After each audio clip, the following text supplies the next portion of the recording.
Hey, y'all. Welcome to the Brain Dump with Sandy Boone. I am so glad you're here.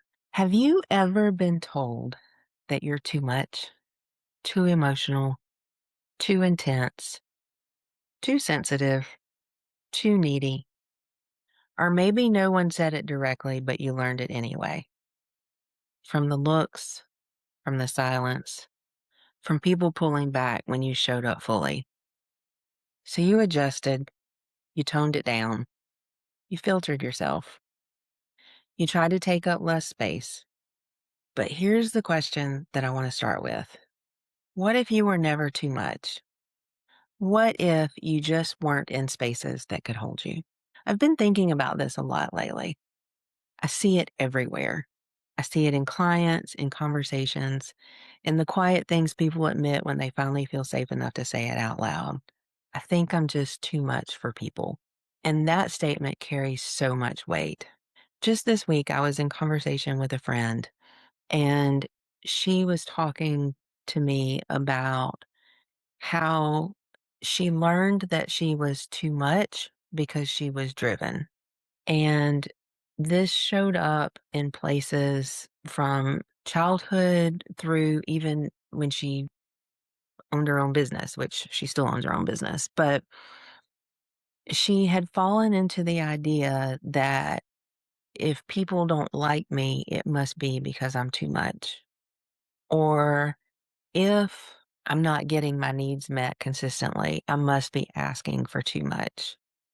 And so this statement of, I think I'm just too much for people, it usually comes from relationships where someone felt misunderstood, moments where their emotions weren't met, times when they needed something and it didn't land well.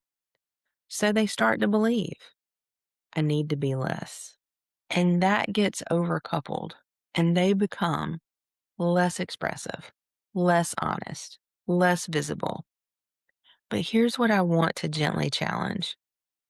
What if the issue wasn't your amount, but the environment that you were in?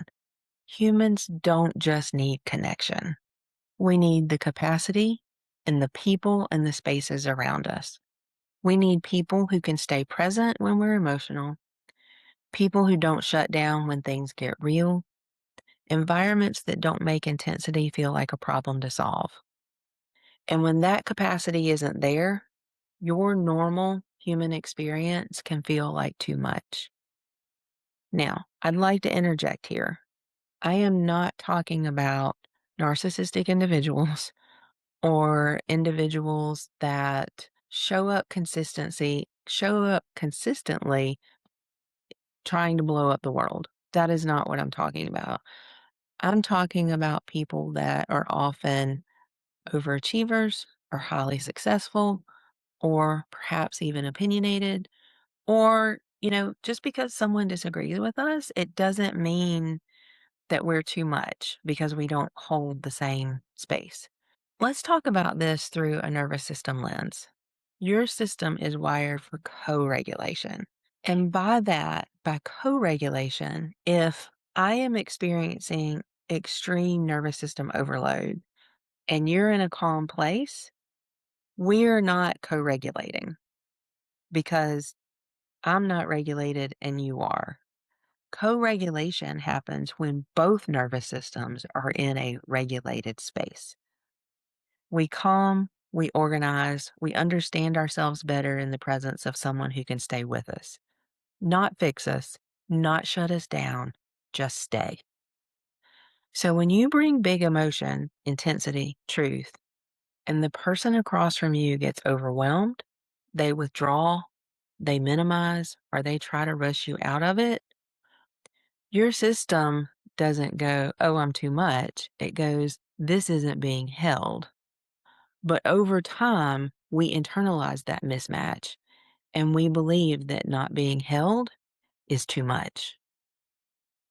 You, my friend, are not too much. You've just been in spaces that didn't have the capacity to contain you. And instead of questioning the container, you questioned yourself. I can think of plenty of moments where I walked away from an interaction thinking, wow, I need to dial that back. Not because I did anything wrong, but because it didn't land well in that space. Maybe someone was jealous of my success. Maybe someone didn't like that I challenged their belief system. It didn't mean that I needed to dial it back. It's taken time to realize that it wasn't always a me problem. Sometimes it's a fit problem. So if this is hitting something in you, I want to give you a few ways to start shifting this. First, stop using the wrong rooms as mirrors. Not everyone has the capacity to hold you. And that's not a character flaw, that's just a limit. But if you keep using people with limited capacity to define your worth, you're always going to feel like too much. Go in bigger rooms. Go where your dreams are met with the dreams of others. Go where people can hold all that you are. Look for regulation, not just connection. Chemistry is easy. Regulation is different. Pay attention to, do I feel calmer, clearer, and more myself around this person? Or do I feel like I have to manage myself and mask to stay connected?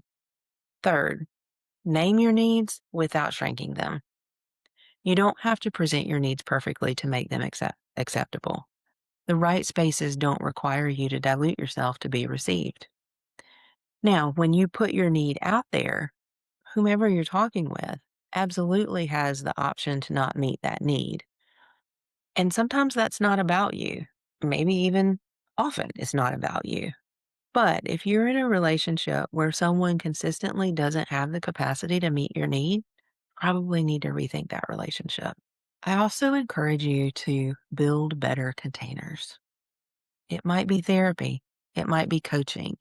It might be friendships with more emotional capacity. It could be spaces designed for depth. You don't need more people. You need better held experiences. And you only need just a few people to be that emotional container. There is nothing inherently wrong with being deep, emotional, intense, or aware. Those are not liabilities. They just require environments that can meet them. And when you find those environments, you don't feel like too much. You feel understood. So if you've been carrying the belief that you're too much, I want you to consider this. Maybe you're not. Maybe you've just been trying to fit into spaces that were never built to hold you, and you deserve better than that. If this resonated with you, this is the work I love. Helping people understand their nervous system and find spaces where they can actually be fully themselves, where they don't have to mask anymore. And if you're curious about deeper support, whether that's neurofeedback or creating a more regulated internal foundation, I'd love to walk alongside you in that. Thanks for being here.